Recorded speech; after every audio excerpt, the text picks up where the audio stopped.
Well, this week I had every intention of scrapping my message last week due to what occurred at church, but then I began to have people call me, and I was surprised, and even text me and email me saying, "Where were you going with that sermon?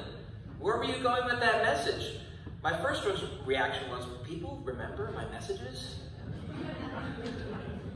I have to confess, even, I may get home and towards the evening time, I may find myself wondering, what again was I talking about? What was that? What was the point again? And yet, there were those of you that were wondering. And so I decided to continue on with the message. And so I ask for your patience to bear with me.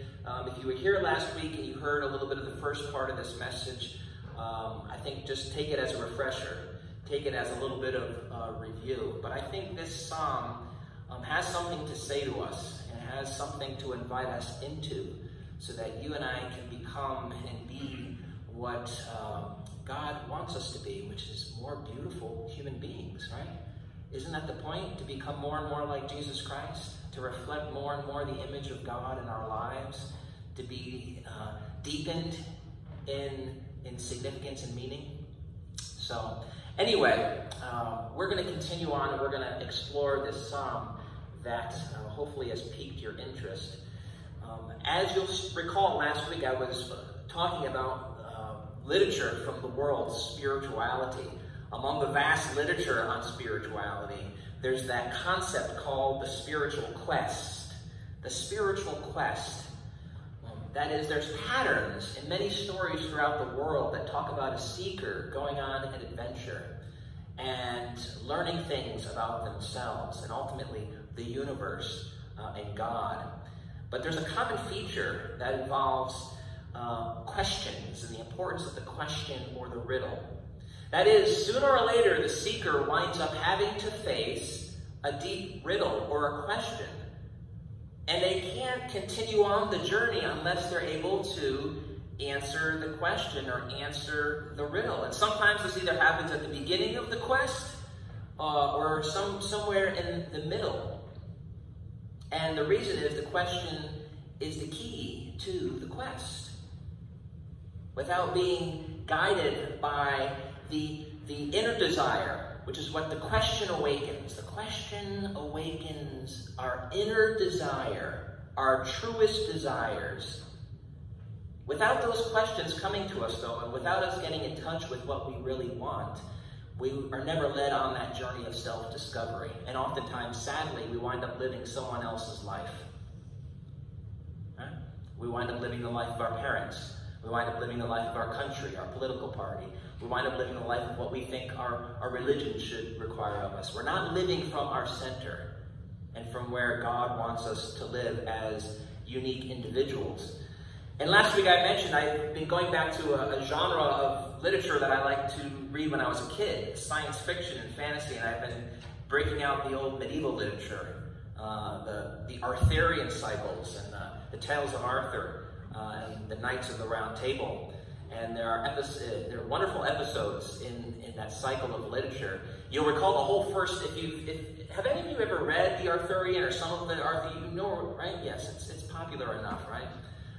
The whole first half of Arthur's life is all about conquest, right? Going out in the land with the knights, conquering, building the kingdom, right? Defeating the enemies, making a name for himself. And then the last part of the Arthurian quest is all about the quest for the Holy Grail. They're sitting around and they're just feasting. Okay, we're having another party. Okay, we're having another party. Right? So we go through our lives.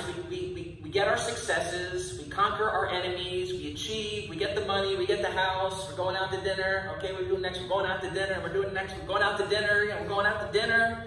We're watching a movie. Going out to dinner. Golf. Going out to dinner. We're sitting around the table. And then all of a sudden someone says, wait a minute, what's the meaning of it all? And now we're in the second half of life. And now we're in the second half of the Arthurian cycle. Because when they're all sitting around the table, all of a sudden one day, the Grail appears. A vision of the Grail appears above the table and everyone's captured. And all of a sudden the Grail goes around the table with an abundance of food and wine and it's limitless. And then it vanishes. And everyone's appetite is whetted by this thing that provides abundance beyond the mere food of the table. the spiritual food that comes out of the Grail. And so what's the next thing they do? Let's go seek the Grail. And the seeking of the Grail is the great quest of the second half of life, which is after we're done making a name for ourselves, after we're done acquiring what we want to acquire and sit around and eat and everything, we're driven to the next question, which is, what is this really all about? And what is it really all about? It's the spiritual quest, right? It's seeking the Grail. And for us, it's seeking the love of God. It's seeking our relationship to God.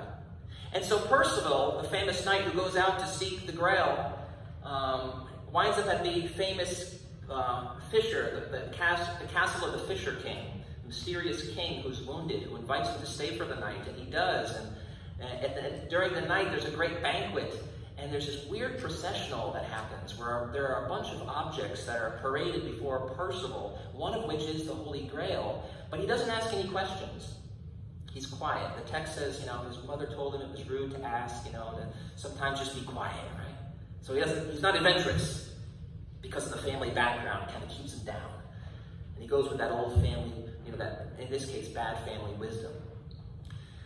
After this event, he goes to bed, he wakes up, and all of a sudden the castle has disappeared. He continues on the road, and he meets a maiden who tells, and he relates the story of the Fisher King and this weird series of events that happened and transpired. And she says to him, "You saw the Grail, you dummy."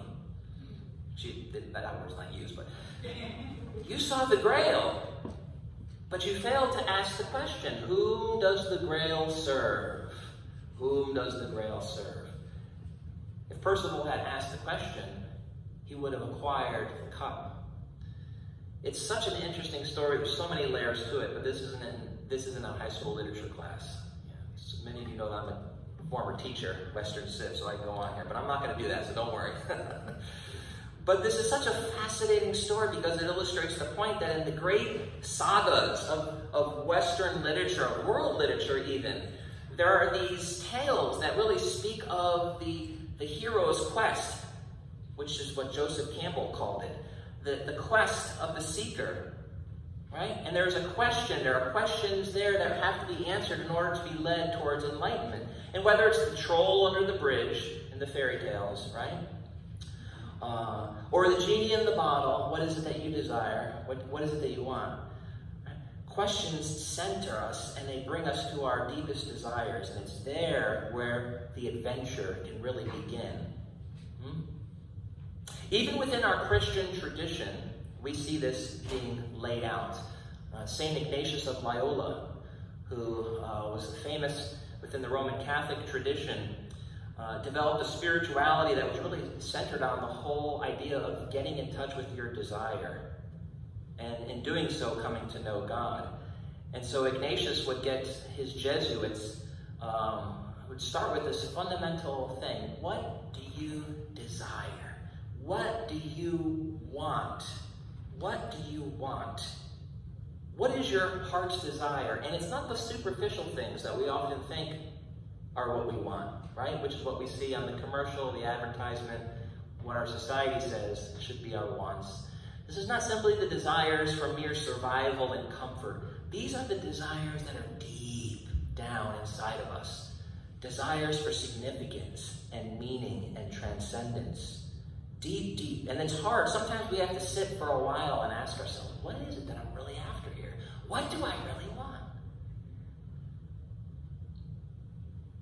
Jesus in the Gospel of John, the first time Jesus speaks, he asks a question. And it's so interesting because John is the most spiritual of the four Gospels. And the other Gospels, Jesus is talking, he'll start with teaching, but not in John's Gospel. In John's Gospel, we have the Logos of God, the cosmic Christ.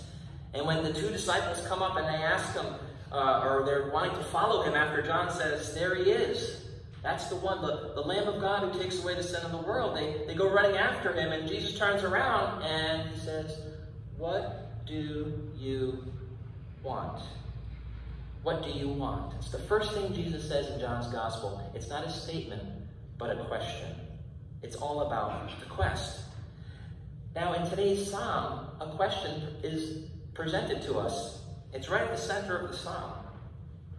And if you remember from last week, the question has to do with who is going to ascend the mountain of the Lord?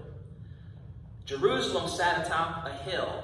And so in that day and age, they were very much about wherever the temple is, that's where God is. So it's a question on one level that's simply asking who can go to the temple?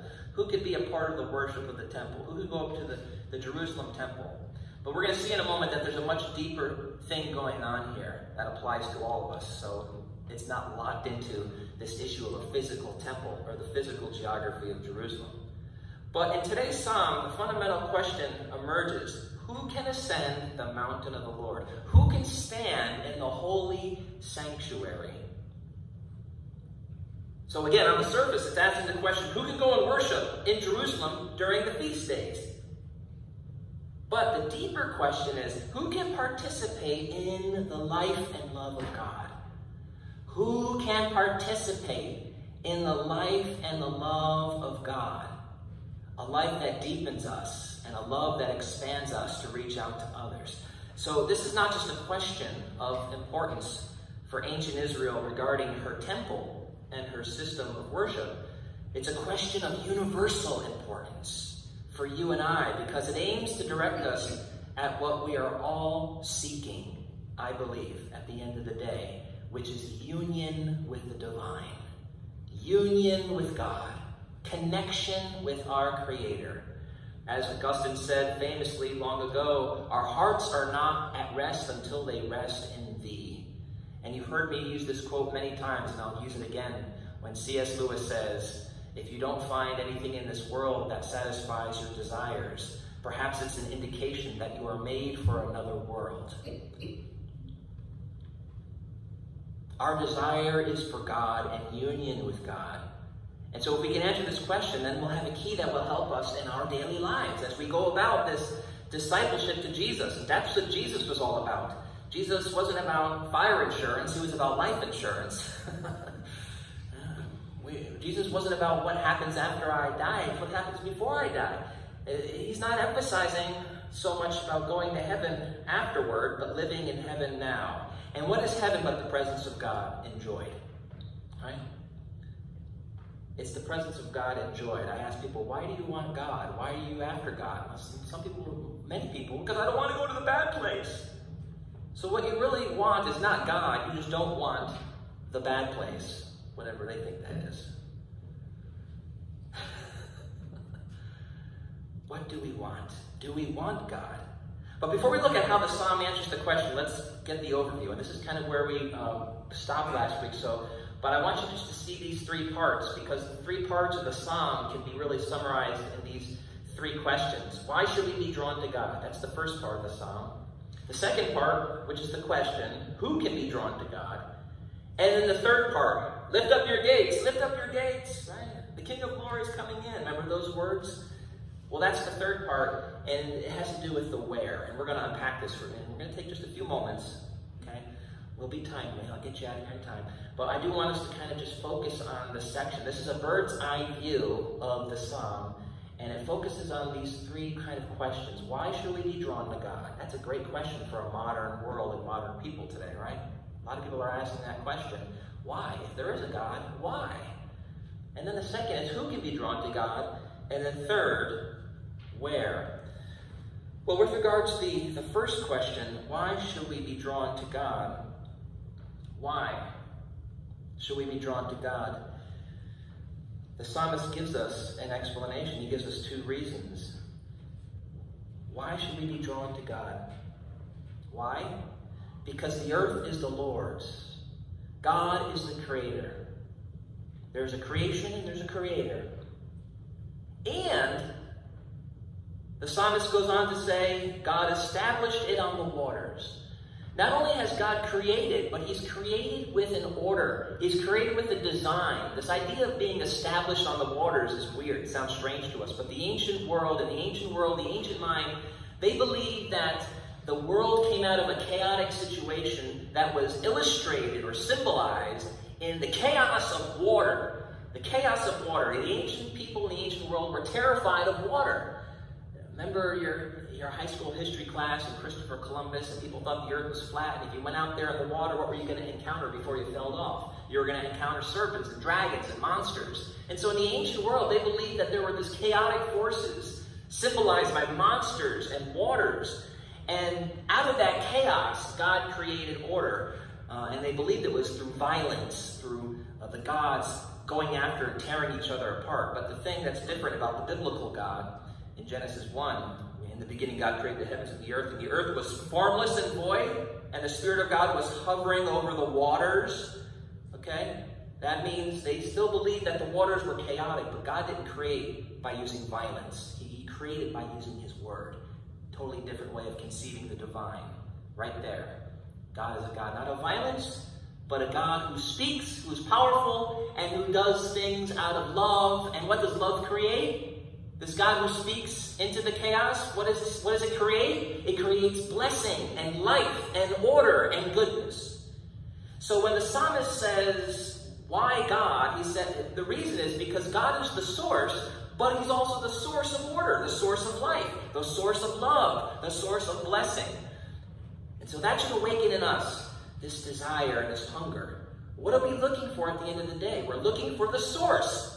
But not simply the source, because the source could be pernicious, the source could be violent, the source could be like the force, right? Impersonal. But the God of the Bible is none of these. It's a lover. A lover.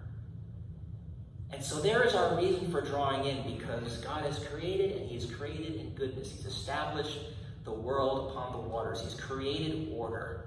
You see that? Now the second is, who can ascend? Who can meet this God? We'll come back to that in a second, but I want to go to the third part and just answer this question. Where can we be drawn to God? You'll recall the psalmist says, lift up your heads, gates, lift up, open the doors, the King of Glory is coming in. This was probably sung during their liturgy as the ark was being brought into the temple. And so the doors would need to be opened. This is all symbolized by the fact that God, the ark, the king, was coming into the city now, and that he needed to be welcomed and embraced. And where was that? Well, in the ancient Jewish mind, it was in Jerusalem. It was in the temple, at the temple. And so the gates are personified. They're told to lift up their heads so that God the Creator, God the Lover, can come in. So the picture is of a warrior king going out to conquer a hostile foe, in this case, chaotic waters, right? The things that destroy or inhibit life. And the warrior goes out and he destroys those things, not violence, right? But destroys the things that hinder life.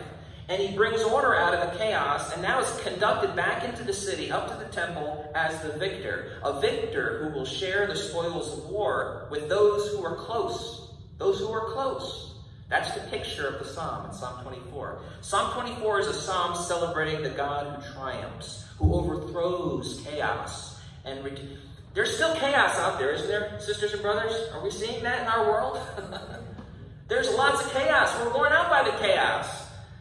And the way many of us are dealing with it is either just plugging our ears or just watching more Netflix or going shopping or just we're just trying to numb ourselves from the chaos. We don't need to. There's one who's overcome the chaos. If we were to follow that one, we would experience this blessed divine order. But this is a picture of the God who's overcome the chaos, who's returning back into the city to be welcomed and acknowledged via worship in the temple. Now, back to the second part. Who can be drawn to God? Who can share in the warrior king's victory? Who can go where God is? Who can ascend the hill of the Lord or stand in the holy sanctuary? Who? Here it is. Those with integrity. Doesn't sound too spiritual, does it? Doesn't sound too life-changing, does it, right? The door is open, we see the grail, and all of a sudden we hear a voice coming behind it. Or a question, are you a person of integrity? But as with all simple things, there's a complexity if we just scratch the surface and look down deep. All those simple things are ultimately the hardest things to do. Because when we're talking about integrity, we're talking about a person of peace, a person of goodness, a person of beauty, a person of love, a person who is not a hypocrite, a person who is honest, a person who is authentic. See, it's the honest, the truthful, the just, those who are pure, both within and without. Now, please hear me, okay? Please hear me. This is not saying you have to be a good little girl or boy in order to go to church. It's not what's being said here, okay? That could be twisted, okay? But we don't want to twist the words here. We're not saying only those who are good little boys and girls who are worthy can get it. No, no, no. This is not about that at all. This is about grace. The grace that makes us and changes us into these kind of people. Did everybody catch that? Okay, that's a really important point. Okay? It's not saying those things.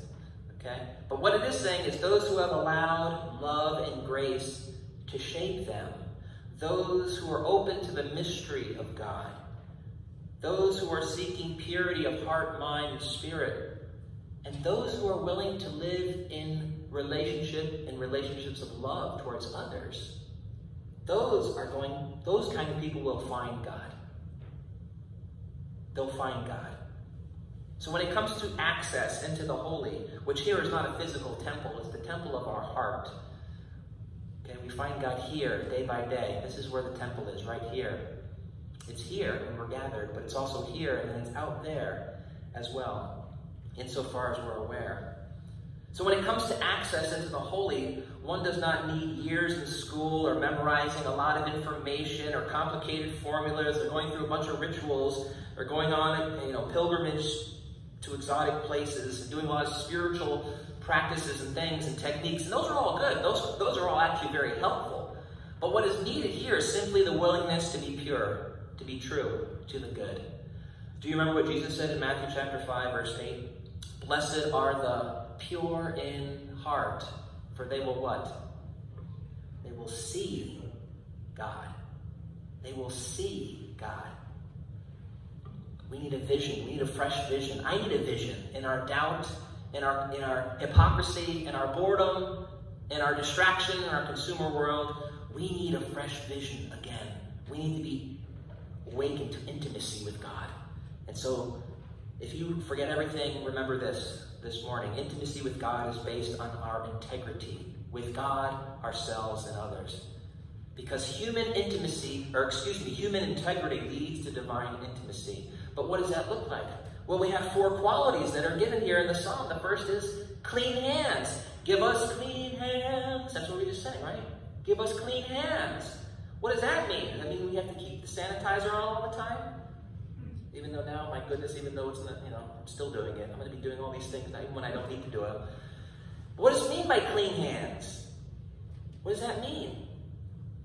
Oftentimes, the Bible will talk about not having hands covered with blood. What does that mean? That means that if you have hands covered with blood, you're doing things that limit life. You're doing things that limit life and love and blessing. In effect, you're a murderer. Remember, Jesus said you're a murderer if you hate someone. We got blood on our hands if we have hatred in our hearts. Not because we physically killed someone, but we have in a spiritual sense. So to have blood on your hands, to not be ritually clean, right? To rob others of life. This is an outward relation. This has to do with our relationship to other people. We can't draw close to God by sitting here and thinking that I'm doing all the right things and I went to church and yet you turn around and we're horrible to other people. We also have to have a pure heart. Give us clean hands. Give us a pure heart. That's the inner relation. So we have an outer relation towards others. We have an inner relation towards ourselves and towards God, where we need to be truthful, and we need to be good and loving. And then the third is no false promises, and hasn't sworn dishonestly. I'll put those two together and say again what we're talking about is the outward, but really with reference to not just individuals, but more society at large, the neighborhood, the city, the world. It's not just how we treat other individuals, it's how we treat our communities. No false promises. Everything depended upon a promise in the ancient world, and particularly in the Near East. Your oath was your bond. And when you made an oath, it was serious business, and it had to do with the relationships you were establishing. And so what's being taught here is that you don't get to have intimacy with God unless you're a person of purity with yourself and a person of justice towards others. We could say a person that practices social justice in the name of Christ, may I add. Some spiritualities may suggest that it's enough to encounter God simply by being still, or simply just by loving yourself, or adopting the right breathing techniques. I do these, and we need to do them, and they're good, but they're not enough, not sufficient. They're too focused on self. The spirituality we're speaking about, the spirituality of Jesus, is always rooted in our relations with others. It's how we live with God among our communities, among our neighbors and our friends, and, oh goodness, our enemies. Right? If Aristotle said long ago, man, woman, is a social animal, then here we see that man's or woman's spirituality occurs in the social arena, in love of neighbor, not just love of God. Christian spirituality is not a solitary path. It's just not a solitary path. It's a social one. Purity of heart can only be achieved and maintained in relation to others and how we treat one another. This is very countercultural today, but there it is. Sometimes, though, in our culture, we're so private. Everything's so privatized, right? It started out when we started getting the families together. It used to be just griping at our kids being on the phone, right? Then as the years went by, it was my wife and I on the phone. And guess what? Now, when mom and dad are over, guess who else is on the phone? It's just hitting all generations, right? We're all having our private experience. Leave me alone. Every experience I have can be completely designed for me. Why in the world would I want to sacrifice and step into your world? I'm just going to stay in my own little world. Thank you very much. And spirituality can reflect that as well, even church. And so sometimes we become so private and so antisocial, so focused on our own needs and wants that we forget others that are all around us, right? But intimacy with God is based on our integrity with God and others. Oops. And I want you to remember that. If you're having difficulty experiencing God, and I'm concluding with this, then I want to invite you to consider these questions. How are you seeking purity, integrity in your own life? How are you seeking that with other people and how you relate to other people? How are you living in a way so as to help others?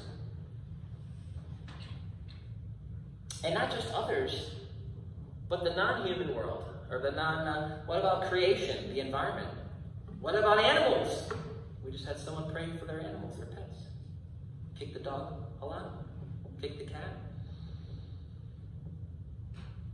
How are you being gracious to yourself? How are you being gracious to yourself?